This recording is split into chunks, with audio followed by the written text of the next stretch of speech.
All right, good afternoon, folks. Thank you for joining this session. We would like to get started, right? So this is 5 o'clock. I know I'm probably keeping you away from whatever the next party is. Quick show of hands. How many people attended part 1 yesterday? Wow. Awesome, good. At least we know that there is a continuation here. We don't have to repeat a whole lot of things. But now the sad part of that is a couple of the slides will be a little boring for you guys because I'm going to repeat what I just said yesterday, but we'll go through those quicker, right? So the intention today was, yesterday we talked about what is NSX Cloud. Today, what we're going to talk about is how we built it, what are the components, what do you guys see, how do you manage it, how do you start using it. So that's, again, just like yesterday, we have about 25 to 30 minutes of demos. So we'll keep interspacing slideware with demos. Hopefully, that'll keep it interesting for you guys. What I expect is by the end of the day today, you'll basically know, you know what hopefully NSX Cloud is by now. What you'll know is, okay, this is how I get started, this is what I run, and once I get online, I know exactly how to get started, what I need to put in, how do I onboard my VPCs, etc. So one quick thing I want to mention, if you're really interested, you want to try it out, we have an HOL hands-on lab also on NSX Cloud. Definitely you have one more day or two, 1.5 more days. Try it out. It's a great lab. Of course, it's a little earlier than what you see here because we sort of prepped it, but definitely go try it out if you really want to play with NSX Cloud. To make it easier, the lab number is 1822. So if you search for that in the catalog, you should be able to find that. 1822. 1822. Perfect. So that's the plug. All right, let's get started, right? So, of course, we have to go through this. Things will change, hopefully not too much. What we're going to cover today is a quick recap. Once we'll do that much faster because you guys have already seen it. And then we'll dive into the solution architecture, right? So again, just to sort of give you a broader picture, right? NSX Cloud is part of the whole VMware Cloud Services piece. So when you start thinking about NSX Cloud, I would also encourage you to sort of think about discovery, cost insight, network insight. All of these services will actually work together. And you have literally two platforms to think about. Your vSphere-based platforms, whether they're running on-prem or in the public cloud, and your native cloud platforms, which is where AWS, Azure, all these Google Compute platform comes in.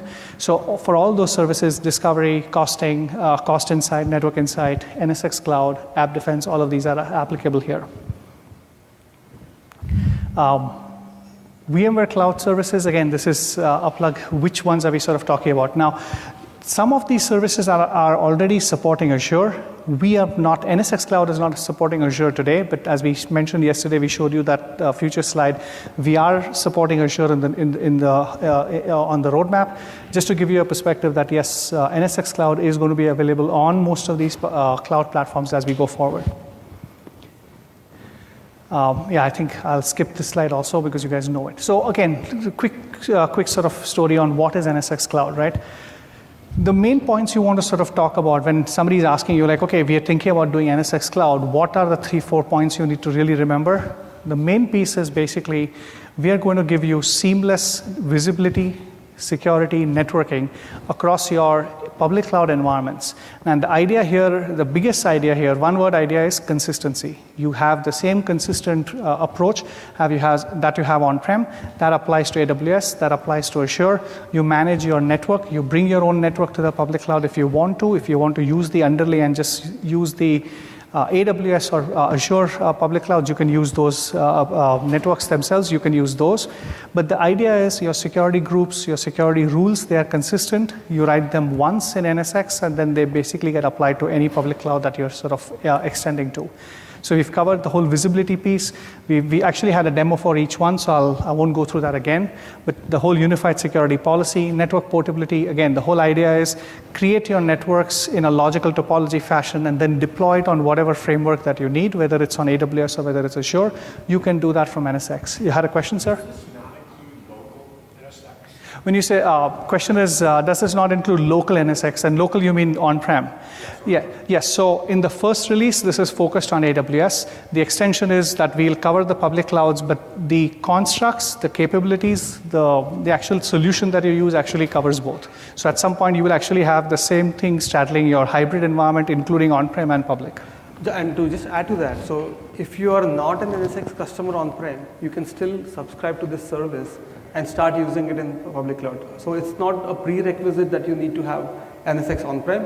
We would love that you have it on-prem, But if you don't, you can still start using NSX Cloud and start managing in public cloud. At this current time, you can't write one set of security policies that ubiquitously gets pushed across your on-prem and to Amazon, but that is the direction? That is it. I'll just repeat the question because of the recording. Yes, so at the current time, can I write one set of policies that get pushed to on-prem and public cloud? No, you're right on that, but that is the direction. You're also right on that piece. So the intention here is that on our roadmap, you'll see Azure, which we are already sort of supporting in some beta, or not a beta, but it's a sort of a tech preview perspective. We demoed that yesterday, and we'll actually extend that to hybrid also. So you're absolutely right there. Any other questions before we go on? Okay. So. All right, so with that, I'm going to sort of hand it over to Amol. We'll go through the whole architecture review, and I'll jump in at some point. But I think we have a smaller audience today, so if you guys have questions, you guys want to interrupt us, and feel free to interrupt us. We would love to answer questions. Make sure that basically at the end of the day, you understand exactly what NSX Cloud is. We would love to sort of make sure that you get that message. Amol? All right, so let's talk about the architecture of this solution. We covered this in brief yesterday, but we would like to go more details in this particular session. So the first component is the NSX Cloud dashboard. Now this is a hosted dashboard that runs in public cloud, and when you subscribe to NSX Cloud service, you will be given a login to this dashboard. When you log into this dashboard, what we do is it's a multi-tenant dashboard, so you will get the information about your own environment listed in this particular thing. So you will see some inventory in terms of how things are looking. We will be going into a lot more demos today, and we'll see how the inventory also looks like. The dashboard behind the scenes, what we are doing is we are deploying NSX Manager, controllers, and then some of the few other components. And we'll cover the new components in more details. How many of you guys are familiar with NSX architecture? Okay, there are quite a few. So you have the NSX Manager, you have the consent of controllers, and then you have a data plane. That's basically your hypervisors in on-prem, and we'll talk about how the data path looks like in public cloud, right? So here, we have built a new component called Cloud Service Manager. And this component we demonstrated yesterday. Today also we will actually log into a live system and look at it in more details. But that's basically your two management points where you look at certain inventory, just like you have vCenter and you have NSX Manager combined together. That's a similar kind of a construct there. The controller cluster is a cluster of 3 controllers running somewhere, could be in public cloud.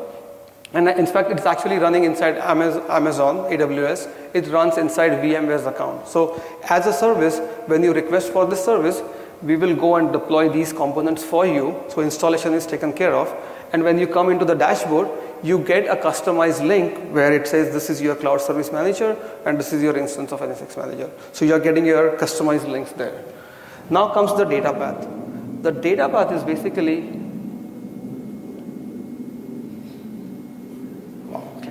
the data path can consist of a couple of things. One is the cloud gateway, and this is equivalent to an NSX Edge gateway in on-prem. This gets deployed in every VPC that you own and managed by NSX Cloud. That means if I have a bunch of VPCs and I want to manage a few of them, I will go and deploy the NSX gateway in those managed VPCs. Then the next component is the data path, actual data bits running. Now in on-prem, the difference is that you own the hypervisor. You can install the bits on the hypervisor. When you go to public cloud, AWS does not give you access to install anything on their hypervisor. So then what we do is we basically bring the data plane into the VM as an agent running inside the VM. And we'll talk about these new components that are there in much more detail in the next few slides. So the dashboard, this is how the dashboard looks like. We will go through a demo. So this is just a screenshot of your own dashboard pointing to your own environment.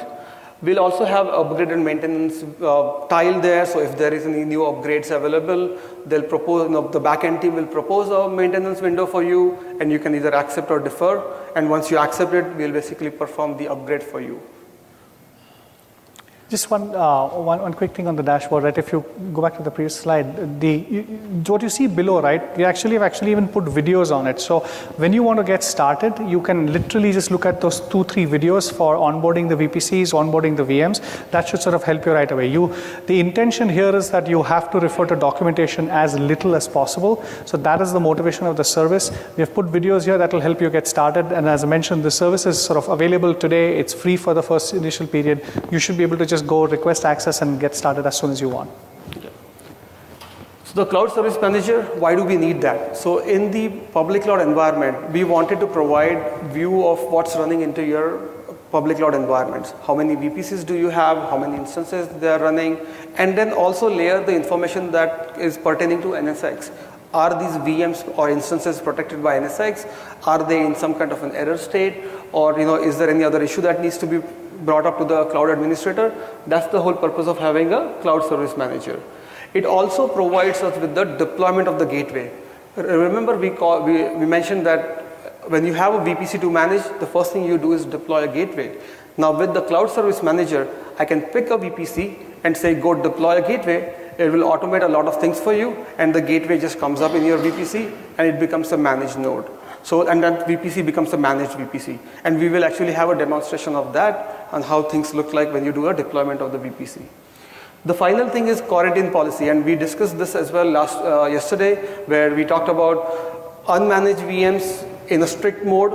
They go into quarantine group. If you are in a non-quarantine mode, which means that I can have a mix of VMs which are managed and unmanaged in the same VPC. So that configuration is also a toggle switch right inside the Cloud Service Manager. The footprint is obviously you get your own Cloud Service Manager. You're not sharing it with any other customers when the NSX Cloud is deployed for your environment. The next component is the NSX Cloud Gateway. Now think about this as like an edge gateway but running inside the public cloud. But it's much more than just the edge gateway. It's actually doing a few things. It does a local control plane. What we want to do is make sure that there's a local control plane available in each VPC for scale reasons and for availability reasons. So the gateway is running, since the gateway is running inside the VPC, we have basically distributed that control plane down to the gateway itself. So that's one function that the gateway does. The second function is the edge function, which is for north-south traffic, and we will also talk about this. So if you are doing overlay networking in Amazon, then you will need a gateway to go from an overlay mode network to an underlay network. That's where the gateway will come into play. We will cover this in a lot more details in the next few slides. The third thing that it does is inventory collection. So once the gateway is deployed inside a VPC, it starts communicating with Amazon Management Console using the public APIs and start collecting the inventory that's inside the VPC. So it starts looking at how many instances are there, those kind of things. And that also helps us enforce a default quarantine policy. So whenever a new VM shows up, it's still unmanaged, then we can enforce that default quarantine policy because now we see those VMs. So that's all done by the gateway. And then the footprint is a logical gateway, can be deployed in an HA pair, so you can do an active standby. You can deploy it across availability zones so that your one gateway fails, you can always take over, the second gateway can take over. And it's deployed in each managed VPC. So basically, as we said, as a customer, it's your choice whether a particular VPC is managed or not. And then you as a cloud administrator will go and enable NSX on that VPC by deploying the gateway in that VPC. And I mentioned already about the support, the HA, active standby for higher resiliency. The third component is the public cloud agent. Basically, that's the OVS-based agent that we run inside every instance. Now this OVS-based agent actually communicates back to the gateway, which is the local control plane, and then the local control plane get all the instructions from the centralized control plane and the management plane. Yes? So is this embedded? Do you have to install this, or is this embedded in the instance? So we will talk about that, but a short answer is yes, you will have to install it. Typically, talking to most customers, they bake it into the AMI itself. So you can actually pre-install it inside the AMI so that next time you launch multiple instances from that, it's already present there. Well, so it is required on every NSX cloud managed instance. So if you have a VM that is called NSX managed, the agent should be running and communicating to the gateway. If somebody shuts off the agent, then basically the VM or the instance becomes unmanaged, and at that point you're looking at the quarantine policy kicking in. So we'll talk about that as well. And we support Linux and Windows operating systems at this point. So let's do one thing. Let's look at the deployment topology quickly, and then we'll go through some demos. So the deployment topology looks like this behind the scenes. Basically we have the centralized dashboard which is running, which is a multi-tenant environment, and at the back end, every customer that gets subscribed to NSX Cloud has their own instance of NSX Manager, instance of Cloud Service Manager. We are not showing the controllers here, but they are there for you from a controlling perspective. And then every VPC that you manage, you go and choose to deploy a gateway or a pair of gateway in that particular VPC. Yes? What happens if you make changes directly to the VPC? Is it going to impact your NSX? So we will talk about that. So yeah, so VPC will, what we need from a VPC is few subnets, and that's all we need. We are not really managing anything in we are not directly managing security groups in Amazon's VPC. We are layering our own firewall technology there. So it doesn't matter what it is, we'll take care of everything at the underlay. Are Yeah. there safeguards in place? Let's say if you go and modify the original VPC configuration from the AWS side, are there safeguards in place? Yeah, we will flag those as errors, yes. Yeah. Just to sort of, for the recording, repeating the question, what happens if we change the VPCs, right? I mean, the idea is basically, just to sort of extend what Amol was saying, right? We are creating additional security groups for the quarantine, etc. The intention here is that if you kind of see people modifying those security groups and VMs coming up in those, you will actually see them as errors, because the VMs, when they come up, they will be actually allocated to specific security groups. So you'll actually see that as errors coming up when somebody is misconfiguring their application there. So how does the gateway looks like when you deploy inside the VPC, right? So we have, let's say we have a compute VPC here. We have a downlink subnet and a management subnet. And what we are doing is deploying the gateway here. Although the gateway requires an uplink subnet because it's a 3-legged appliance, I'm not showing it just to, because that's not really utilized here. So once I deploy my VMs in the downlink subnet, they are all managed by the NSX cloud. And then the gateway is acting like a control plane. It's pushing down the policies.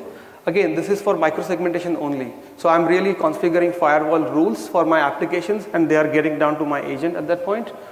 The dynamic policy enforcement is in play. So your policies can be based on your VM attributes like VM names, VPC ID. It could be availability zone, those kind of things. And then the VMs are protected by microsegmentation. And then the traffic, you can basically microsegment traffic between VM1 and VM2, but say, VM3 can talk to VM2 at that point. And then the traffic in itself for the north-south, leaving the VPC will just continue to go through Amazon's routing and go out. So it's not really hitting the point here is that it's not going through the gateway at this point. So that's the microsegmentation mode. Now, if you want to leverage the full power of NSX, you want to do overlay networking on the top of Amazon VPC, then what would you do? Then that design will look something similar to this, where you have the uplink subnet, which is connected to the Amazon router there. You have a management subnet, which is providing you management functionality, and the downlink subnet becomes your transport subnet. So if you're familiar with NSX terminology, your VPC subnet is now your transport subnet. And then we'll provide firewall enforcement as we do with the microsegmentation. Along with that, we will do tunneling between the VMs through Geneva tunnels, right? And then anything that needs to go leave the overlay network can go out through the gateway. The gateway provides NAT and DHCP services for you.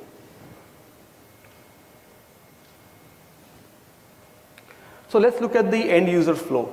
The end user flow is basically, as a cloud admin, what do I need to do to get started? The first thing that you would do is subscribe to the service. So you need to go to the cloud.vmware.com, go to NSX Cloud, and then request access. And then you'll get, and you do it once per organization. Then once you have the service deployed for you, you need to, at a minimum, add one AWS account in there because you want to manage AWS instances.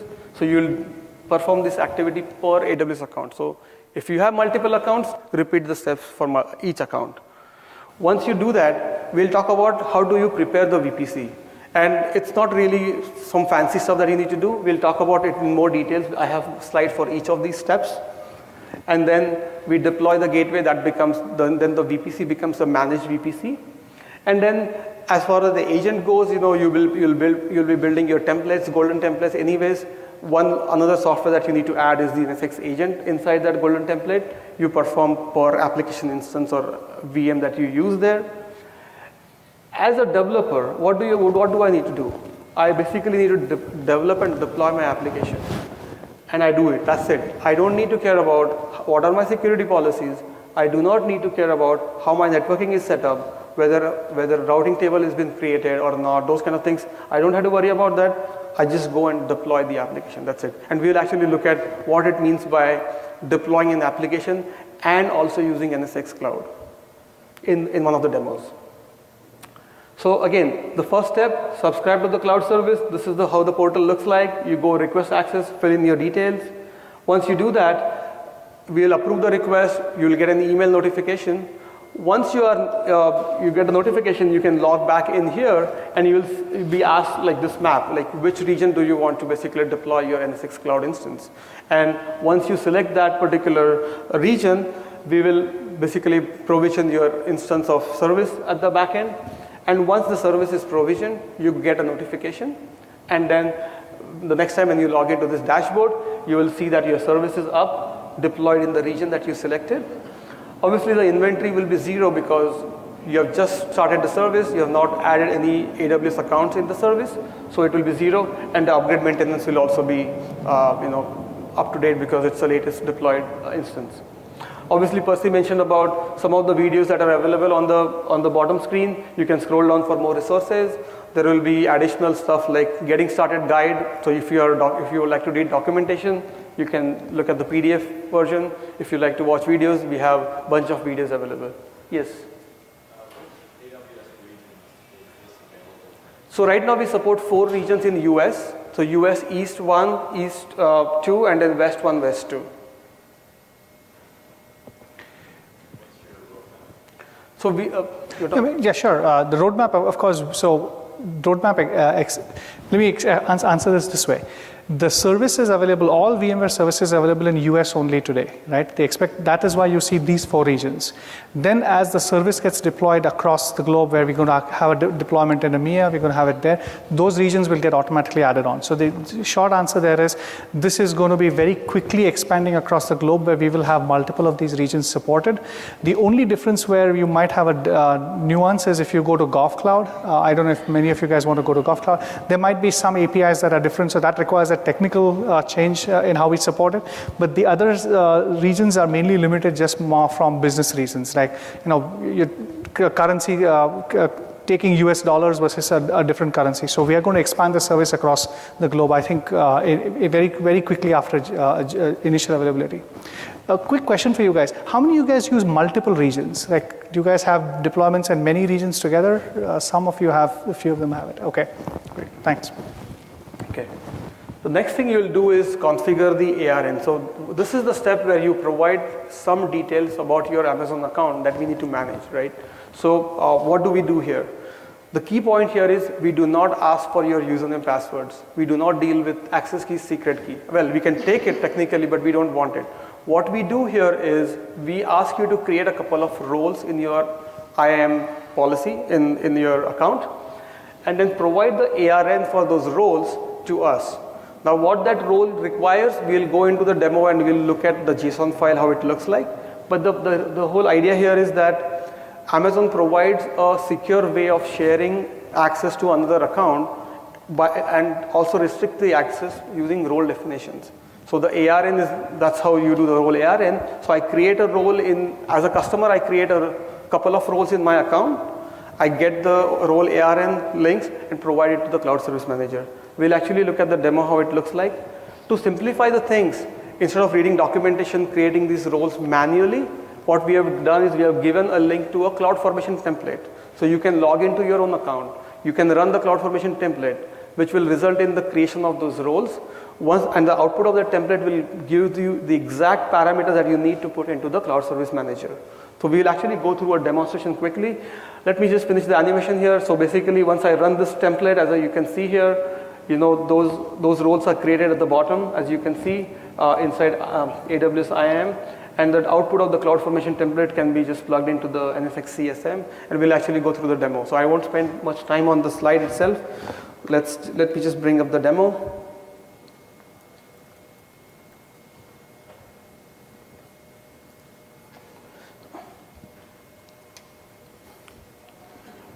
All right.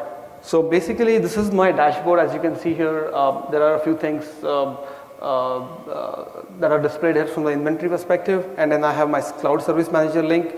So what you would do as a customer is, let's say you have none of the accounts are managed currently, so you can go down to this link to the cloud resources, cloud formation template, just copy this particular,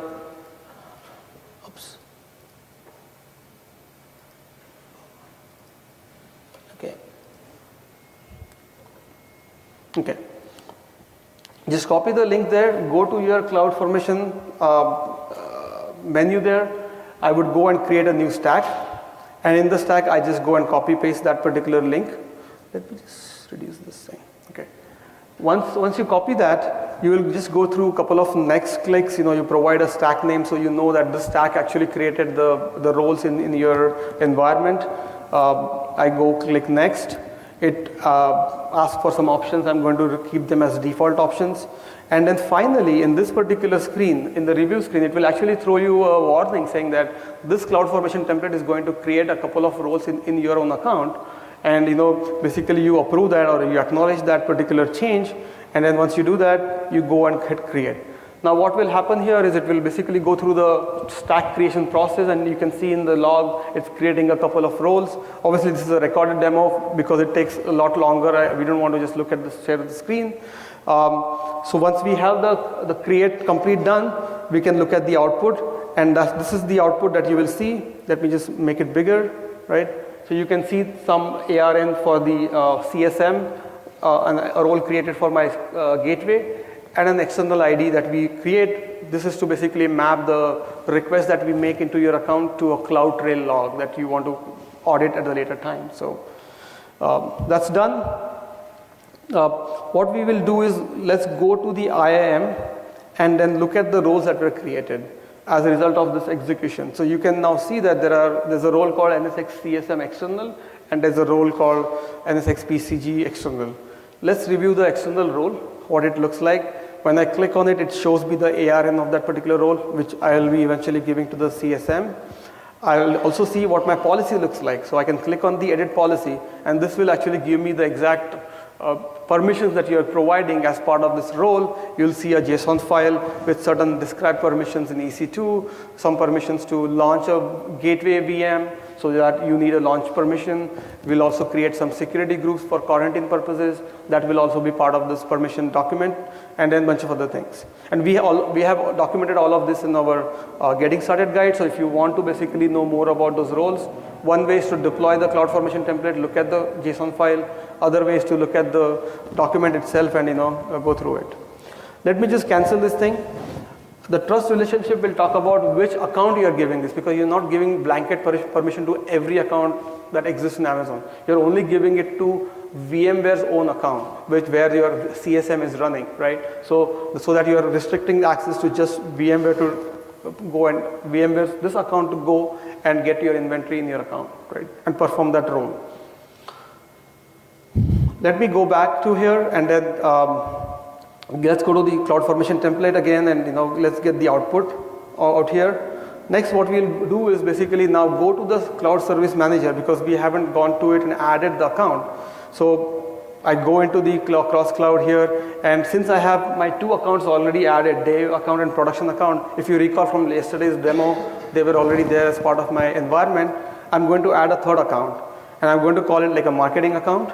So let's just type the marketing here, and then we'll basically copy paste the output of that cloud formation back into the, so let me just do that. Okay, yeah. So we are just going to copy paste this thing. Here, the external ID is getting copied into the CSM, and then finally the role for the gateway. One thing I wanted to talk about, the gateway's role is slightly different. It does a different function in terms of switching the security group. Remember, the gateway is responsible for enforcing your quarantine policy.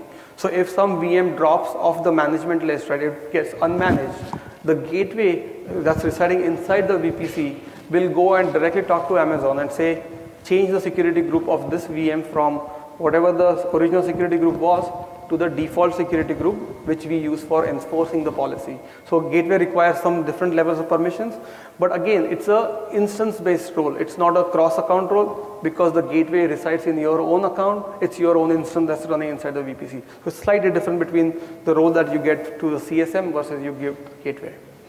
So let me just save this thing, and as you can see, as I save it, it will go and synchronize the region, it will start pulling the inventory, and then it will show you that the marketing account is now added.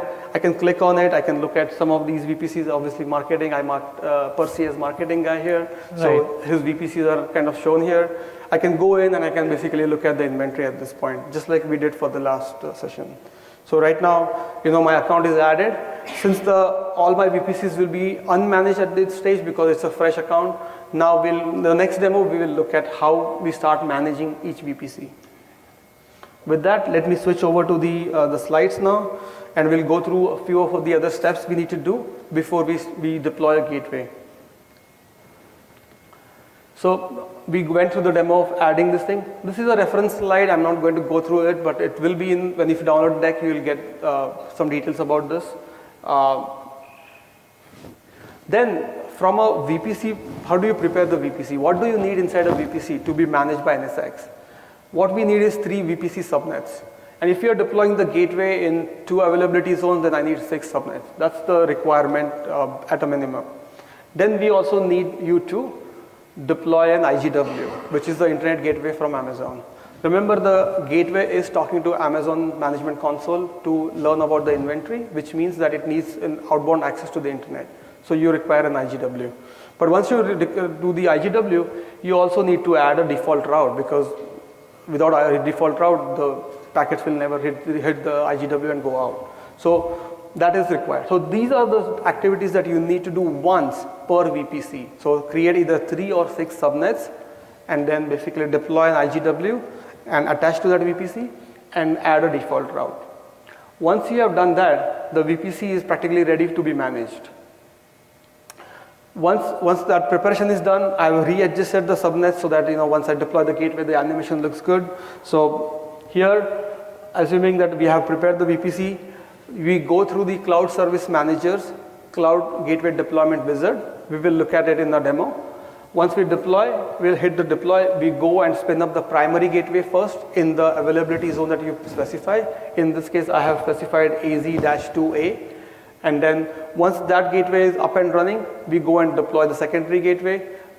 Note, these are really AMIs that we have on Amazon, and we are launching those AMIs into your account. Once both the gateways are done, that VPC is considered to be managed. Now, while doing the gateway deployment, you are also given an option to select your quarantine policy. So you have the toggle button. So let's say if it's a greenfield VPC, it's a new VPC that you're going to manage, then what you can do is just keep the quarantine as on, so that any new VMs come up will always be managed day 0. Now, if you have a brownfield deployment where you want to basically deploy the gateway but not have the VMs go into quarantine state right away, we would recommend you to keep the quarantine policy as off, so that when you deploy the gateway, you'll still have all your VMs are unmanaged. Then you can go and get the VMs managed by deploying the agent and other things. Once that is done, then you can always flip the switch back to quarantine on, so that VPC is now protected by NSX Cloud. So in summary, we got the account added. That will be done once per account. Then we prepared each VPC that needs to be managed. That is a one-time activity you do upfront, and this can be automated or it can be done. 3 subnets, probably you already have them, and you already have a routing table and IGW. So in that case, you may not need to do a lot more things to prepare the VPC in itself. Now let's look at the demo of how do you deploy the gateway. Okay. So here we will actually go to the Cloud Service Manager, click on here, and I'm going to deploy the gateway in my production account, and I'm going to use the production VPC2. Here, if the VPC is unmanaged or not managed by NSX, you will see that there's a deploy gateway button available in this particular screen. When you hit the deploy gateway, what you will see here is it will ask me for a PEM file. Because it's an appliance, you can specify your own PEM file to manage an SSH in the future if you need to. It's just like launching any other VM in Amazon. You can also toggle this switch, so you can see that the quarantine policy is set to enable in this case. Since it's a new VPC, I'm going to basically leave it on, but you always have the option to keep it disabled. When you click next, so let me just select the PEM file, I click next. Now this is the placement policy. Remember we said we can deploy the gateway in HA. So I can deploy one gateway in AZ1 and one gateway in another availability zone. So to do so, I'll have to specify what availability zone I need to deploy in. In this case, I'm going to select the US West 2A. Once I do that, the VPC that we prepared for NSX will all dynamically load in this menu. We can select the uplink subnet, the downlink subnet, and the management subnet for the primary gateway. Similarly, we do the same for the second AZ, which is the US West 2B. We have the uplink subnet, the downlink subnet, and the management subnet defined. And at this point, I'm ready to deploy the gateway. So that will make my VPC managed. So we'll go through the launching the gateway. It will configure the gateway, the primary gateway first. Once the primary gateway is configured correctly, you will see that it's deployed successfully. And then we'll launch the secondary gateway. As you can see here, and once the it launches it, configures it, and then once both the gateways are deployed, then you will see a success screen, and then that VPC is considered to be managed. So at this point, once you click on finish, you will see that your gateways are now deployed on those VPCs. You have a primary gateway which is active, and a standby gateway which is, or a secondary gateway which is in standby mode. Okay. So these are the gateways. Okay, so let's go back to the slide. So now that we have managed the VPC, there will be a few other things that you will do as building the template and bunch of other things. But primarily you will need to create NSX policies. Like that's the goal of managing your network and security in public clouds. So if you are doing microsegmentation, then you can create your microsegmentation policies by creating security groups, the dynamic security groups that you get from NSX. Those can be based on instance attributes like name or VPC ID. It could be availability zone. You can use NSX tags or IP sets as well inside the groups. There's a screenshot of how the policy looks like, but we will go into a live demo and look at browse through the policy. And once you create the groups, then you can use those groups inside your firewall policy so that as and when the application VMs are deployed, in the future, and as long as they match the criteria that we have defined for the groups, those VMs will be mapped to the right security groups, and once they match into that group, they will be pushed the right security policy. So we showed the example of web, app, and DB, where my web VM got correctly placed into the web tier group, and then the app and DB as well got in their respective groups, and once they were mapped into the group, those policies were pushed down to the VMs at that point. Now, if you're doing much more than microsegmentation, if you want to do overlay networking, obviously you'll have to do creation of overlay networks like what we call as logical switches. So in this case, I have web logical switch, app logical switch, and DB logical switch. I create a logical router to whom I connect all these switches, define IP addressing schemes, you define your DHCP policy, all that stuff is taken care of. Once that's done, your basically NSX policy is ready to be used. So let's look at how the creation of the policy looks like, or at least I'll go through the live environment and we can look at it. One thing I wanted to just mention as Amos going into this, right? So up till now the demos you saw two main demos, right? One was the ARN flow. This was predominantly so that we get visibility into your accounts. You'll actually do that once. Like you're not going to keep adding accounts all the time. The second thing that you saw was basically deploying the gateway. Preparing the gateway, deploying the gateway. Again, that you will do once per VPC. Most often you're going to do that, you'll have 20 VPCs, 30 VPCs. That's going to remain essentially static. So you're going to again do it once, make sure the VPC is ready, you deploy the gateway. That also is done through CSM. So you don't have to go into AWS console and manually deploy VMs there. You come through CSM or Cloud Service Manager, it deploys the gateway for you. Now at that point, basically you can go tell your DevOps teams that, okay, you know what, I'm done from managing your environment for you.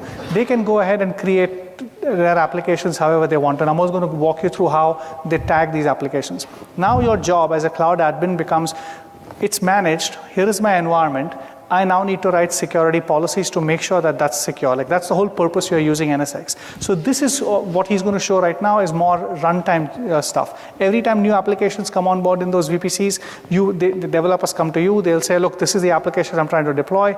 You'll write the security rules. You're completely decoupled. You don't have to tell him when to deploy it. You go create these rules as he's going to show you, and at that point basically say, look, Mr. Developer, you're ready to go deploy your application at any point you want to, right? So this is the point we sort of say, we have done the initial day 0, day 1 config. Now we are in day n where we are writing rules, and as applications get deployed, we'll update these rules. Okay, right. This is my live environment. Will basically just whatever I've shown in the recording, this is exactly the same environment where I recorded this, the earlier two demos. So in this case, let's just go through the live. It's easy to browse through and show you the policies. That's my NSX manager. When I go to my firewall rule table, what you will see is I have the infrastructure rules basically talking about mandatory security policy, define once, apply everywhere, should be always present, like telnet FTP should never be allowed. I should allow DHCP DNS to go through my environment, should allow syslog to only my syslog servers, and then my management host should always, only the hosts that are my management host should be able to do SSH and RDP to my VM. So kind of locking down the environment at that point. So that's my first section that talks about it. And then I have a application specific rule, which is basically talking about my different web tiers that are present. Like, do I need any to web tier, HTTP? I have web to app, also HTTP allow. And then I have app to DB, which is MySQL. Let me just move this thing a little bit here. Okay, MySQL. And then I have a any to any drop defined here. I can also define things like logging, whether I need to do syslogging on these rules. Typically, as a security admin, you would want to see visibility in terms of what's, how your firewall is performing, what's been protected, and what has, been allowed through the firewall. So you can do that. Now let's look at the membership of this web tier. You can see that, continuation from the yesterday's demo, we had deployed the production and the staging VMs in Amazon, so they are part of this particular group. But let's go in more details on how it looks like or how the group definition looks like. So let me go to the inventory and the virtual machines first. So these are my virtual machines or inventory that is actually running and managed by NSX right now. So we pull in all the inventory that is available and managed by NSX into the NSX manager. Let's just review how the production instance looks like. Here you can see details about, the instance ID of that particular instance. You see who is reporting it, which VPC is deployed in, what is the IP address of that particular VM, MAC address, and the ENI, which is the attachment. If you know, ENI is the Elastic Network Interface. In Amazon, you see that ID here. Along with that, we also pull in tags like what is the VPC it's running in, what availability zone it is running in. And we can actually use these tags when we create the group definition. So if you create a group called VPC XYZ and then say any VM that has this particular AWS :VPC tag, they will all fall in that particular group. So if ever you need to define a group policy or a firewall policy specific to a particular VPC, you can do that. If you don't do that, then the policy will be applicable everywhere and it becomes like a global policy. Now let's look at the group definition. So let's look at the web tier group. Here you will see that my members, in the summary it shows me how many VMs are basically getting mapped to those particular policy. In addition to that, I can see my membership criteria, which says virtual machine name contains web. I can always edit this policy. I can add additional criteria, like for example, we took an example of, can I use the virtual machine tag equals AWS :VPC, and then put the VPC value here. If I put that, then I'll basically group all the VMs in that VPC in that security group. As and when the new VMs are deployed, they will automatically be added into it. If you delete those VMs, they will be removed from that security group. So that's the dynamic nature of security policy that you can create. You don't have to go and statically assign those policies to those VMs anymore. Okay.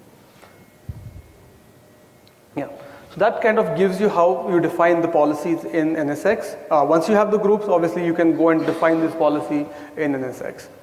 Let me go to the next part in terms of the activity that you would do in your environment.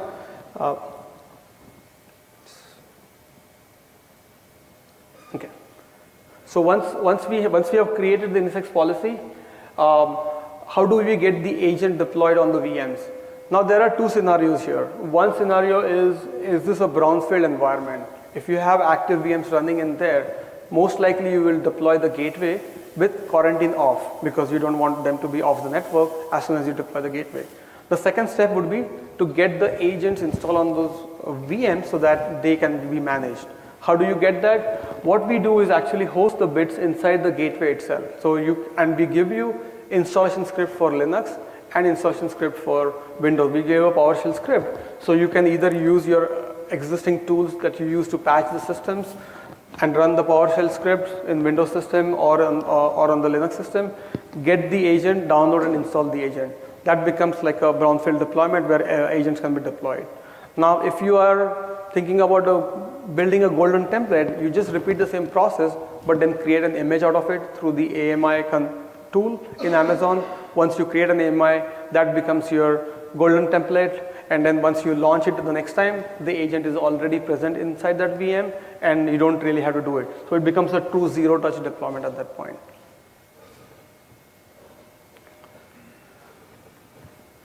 And then finally, once the VMs are there, they have the agent, your developer. Now I'm wearing the developer hat. I can continue to use my own automation tool. I can use CloudFormation. That was an example we showed last night in our session 1. You can have Terraform. I think Scott Lowe did a demo in Guido's session at 4 o'clock yesterday. He used Terraform to deploy the VMs in Amazon and brought it into NSX Cloud or managed by NSX Cloud. Similarly, you can have Ansible and Python. How is it possible that you can deploy these VMs and get managed by NSX Cloud? The reason is we made it real simple to attach the policy to those VMs by basically asking the developer to add an additional tag on the VM. All you need to do is provide a tag called NSX:network, and the value will be either a default value or some other value. We'll talk about that in a second. But once you have this particular tag on the VM, the gateway that's sitting inside the VPC is going to look for that tag, interpret the value of that tag, and then use that to basically provide you the right security policy. So as far as the developer goes, I don't need to know what network I'm connecting to or what I need to do. All I need to do is put this tag and augment my deployment script by putting this additional tag in Amazon, and that's it. So the burden on the developer is just putting one more tag. That's it. And then since we are tagging the VMs, if you are using tools like ELB, auto-scaling, you can still use that because auto-scaling policies allow you to tag the VM. So if your web pool is getting expanded because you need more capacity, while more instances are added to the auto-scaling group, the tags are also getting slapped onto those instances, and they are protected on day 0 at that point. So there's no additional work need to be done to keep track of your auto-scaling size. So we'll demo how the managing the instance look like. Let me see how, okay, we have some time, yes. We have 15 minutes.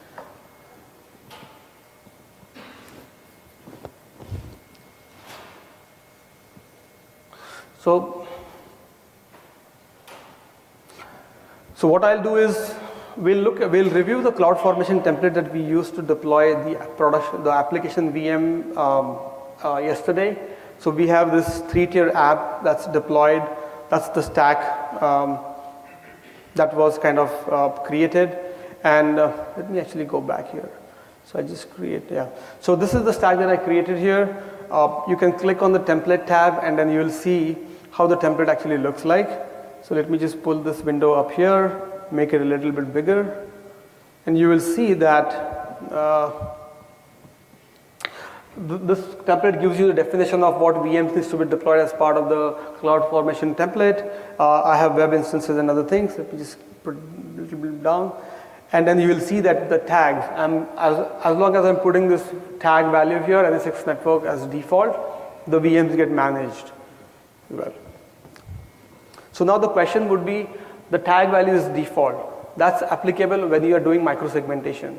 There, I'm only doing microsegmentation. I'm not doing any logical switching. Now, the question that you may have in your mind is, what if I'm doing overlay networking? I'm creating all these fancy logical switches on the top. How do I know which logical switch I would end up into? That is where the tag value will change, And that tag value will be available through Cloud Service Manager. So let me just go back to the CSM here, and then I have created some bunch of networks in my environment. Actually, let me just go back quickly here to the NSX Manager. Under the switching tab, I have a bunch of logical switches I have created. The app DB and the web logical switch are created here. Now if I go to my Cloud Service Manager, I can get the tag value specific to a particular network. So as an IT admin, I can go into my production environment, into the VPCs, and when I click on the logical switch tab, I see those logical switches are appearing in this list of logical networks. And then when I say export tag, it actually gives me the exact tag value I need to provide. So once I get this tag value, I can provide it to my developer and say, hey, instead of putting the value as default, you can put this particular value, which is a long string. And once you put that long string in there, they will be correctly connected to the right logical switch. So instead of putting one tag, you put another tag in there, and that's it. And once you do that, your VMs are managed, they're connected to the right logical switch, and NSX Cloud takes care of everything at the back end. So let me just switch over to these slides again. So what you saw in summary is basically you have the cloud network admin who is responsible for creating networking policies. They want to focus on creating logical networks and defining IP addresses, how connectivity is defined. And they can do it through NSX, and this will go across multiple clouds. The cloud security admin is responsible for making sure that the VMs are deployed are protected, they are secure, and they are compliant with the corporate policy. Now here you can see that my the cloud security admin can define the policies way in advance, and they can define this always on policies day 0, and whenever the VMs come up online as we go in the future, these VMs are always protected. That means the cloud service admin has done his job, and it's already there. And then the DevOps guy doesn't need to basically coordinate with the IT person to basically make sure that the VMs are protected, do not need to go back and do auditing of their environment, all that stuff. They keep focusing on their application development and deployment. So this way you decouple the creation of the policy and the consumption of the policy. So this way you maintain the agility that the developer really needs in terms of developing applications fast and then deploy in public cloud, whereas the network and the security admin continues to control the cloud and networking security policies there. So with that, I think I don't know how we are. Okay, we have about 10 minutes. Right. So this is the last slide. As Percy, you want to talk about it? Yeah, actually, before that we go into, we'll repeat this one. But the key point here also, when he was doing this, right, he talked about as a developer, he's deploying this, he showed the cloud formation template. What happens if the developer does not put any tag? He just did not put default, he did not, read your email, he didn't put any tag. If he doesn't put any tag, basically that VM shows up as an error in your CSM screen. So you do get visibility whether the developer is putting the right tag or he's not putting the tag. Because the VM will get deployed, it'll actually show up as red in your donut, like you see all your VMs, your VPCs, and you give him the information, you went to sleep, the developer deployed the VMs at 3 a.m. in the morning, you wake up the next day morning and you see, look, there is some red here, let me go talk to the developer. He's like, yes, I put the tag, I was not aware that I put a typo or I made a mistake, but the point here is, if it goes into error, you get that visibility. Now, with that, what is the next step? The next step, of course, is talk to the developer, see what tag he put in. That's point number one. Point number two is, if that was a production VPC, then it would have automatically got quarantined. So that VM would have no connectivity, it would have been sort of in its own quarantine security group. There would be no access, because the key point here is, you're in a production environment. If you have accidentally made a mistake or you have sort of a malicious guy deploying VMs, you want to make sure that until the VM is absolutely on the right logical network, it is not allowed to sort of have any connectivity. So the point again to re-emphasize, the only expectation we are putting on developers here is, in their deployment scripts, use the right tag. The tag is basically NSX default if you just want the microsegmentation piece, or if you have your own logical topology that you wanted, we have created that at the background. Make sure that you use the right tag for it. You put some other tag, you put a different thing, you'll get into an error and that will not work. So the idea here is, it does give you that security layer, but you don't have to sit with the developer at the time of deployment to make sure that he's putting the right security groups. I think that's pretty much the last thing. Again, folks, main point here is it's a service. So definitely, if you're interested, hit us, request access. We'll have conversations on what exactly our use cases are, which regions. I think somebody was asking about regions. We would love to sort of work with you closely and make sure we can onboard you early. Of course, it's a new service, right? So you will get a lot of attention from the engineering team, the product management, TPM team, to make sure that you are successful. So definitely do sign up if this is of interest. We would love to work with you to continue the deployment. Open for questions. Yes? So if I have an existing NSX deployment on premise, yes. I want to extend that. I don't know if you covered that earlier. Sure. So can you talk about like how do you go about like, extending like NSX like in a brownfield environment? Right. From the perspective of NSX. Yeah, just to sort of for recording purposes, if I have an existing on-prem environment, how do I actually extend it? So I'll answer it in two parts, right? First is the service today does not support on-prem environments. So that's the reality. But as a roadmap, this is something clearly the service is aspiring to do. That's point number one. Point number two is if you have, let's just solve the problem in a different way. If you have an existing AWS brownfield environment, how would you sort of deploy it? So that's where when he went through sort of preparing the VPC, making sure the subnets are there, deploying the gateways. The only thing I would say is at that time when you're onboarding an existing environment, because a lot of you will already be in AWS and you say, look, I want to use NSX, just deploy the gateway with the quarantine switch turned off. Because the problem is you have VMs, you deploy the gateway and you say quarantine equal to on, any VM that is not managed by NSX will be immediately quarantined and you'll have very unhappy developers there. So make sure quarantine is turned off. Slowly start asking these guys to move over and have the agent embedded into the VMs. Once that happens and you know that all these VMs are managed, you can then turn on quarantine if you wish to. So the onboarding for brownfield is a little bit more involved because you want to make sure that you don't break anything. But the intention is that once you sort of finish the onboarding, then the runtime is much easier. Does that answer your question? Right. And I want to extend that to also manage the networking and security on the AWS side. Yeah. So I think let me again here the answer is we don't support the on-prem environment today, but the intention here, just not even from an intention standpoint, the policies, the framework that you use is exactly the same. Today it will be a little bit of a lift and shift on at least the policy aspect. Longer term, as we go hybrid, then it will be the same policies.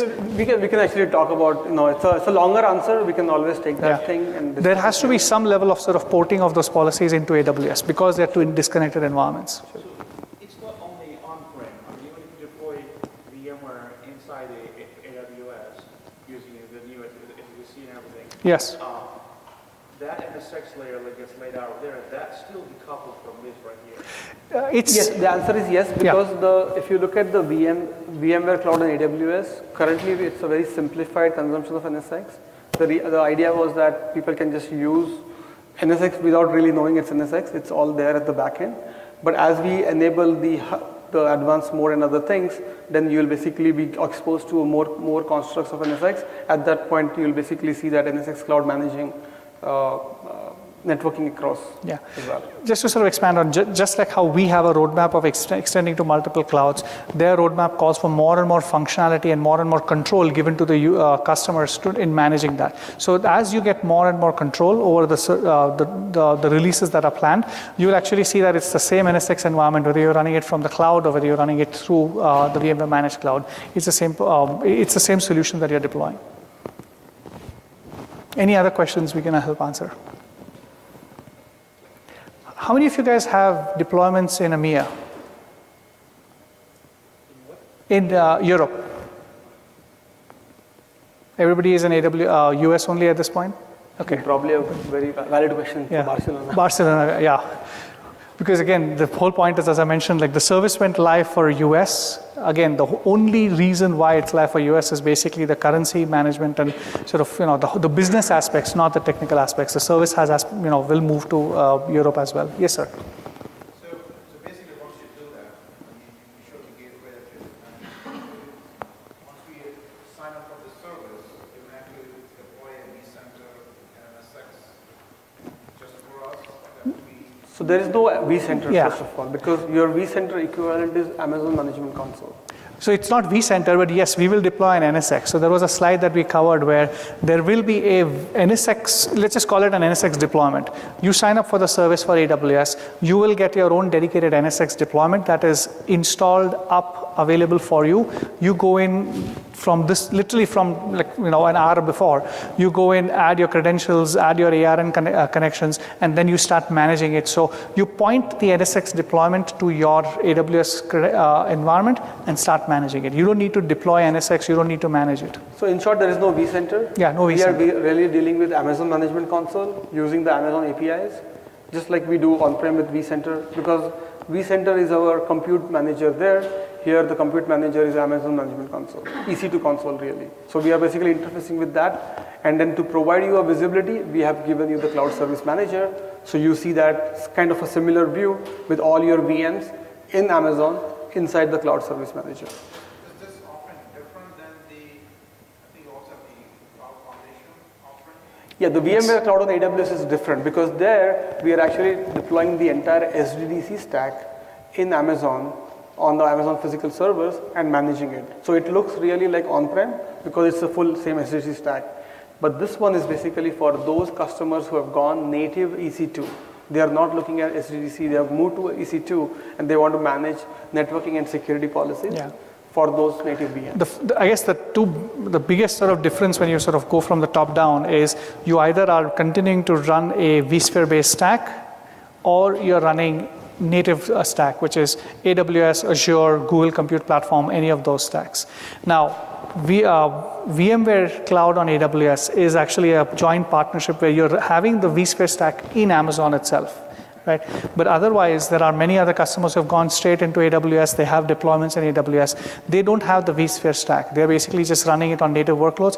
They don't have access to the hypervisor, etc. So even in that environment, this solution works without having access to the vSphere stack. Therefore, I mentioned no vCenter. We run in AWS and we run in Azure in the future, basically running on their stack itself. We don't deploy vCenter, vSphere at all.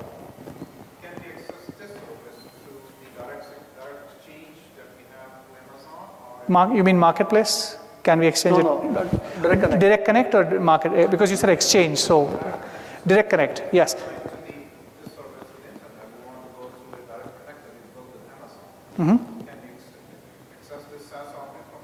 Yeah, so basically think of Direct Connect as something that connects your on-prem environment to the AWS environment. You have Direct Connect set up. You are now having your AWS environment talking to your on-prem environment.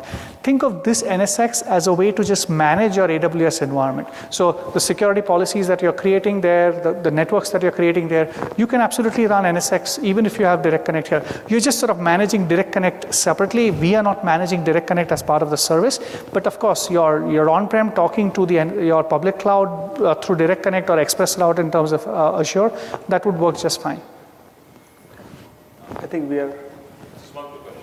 So will your one single CSM be managing AWS and Google and Azure? That is the direction, yes. Absolutely. Okay. I think we are over time now. Yeah. Anyway, But guys. we are here. We can always, go outside and talk. Yeah. Thank you, guys. Thank you for attending. Once again, if you have any questions, reach out to us. We would love to make it happen for you guys. Thank you.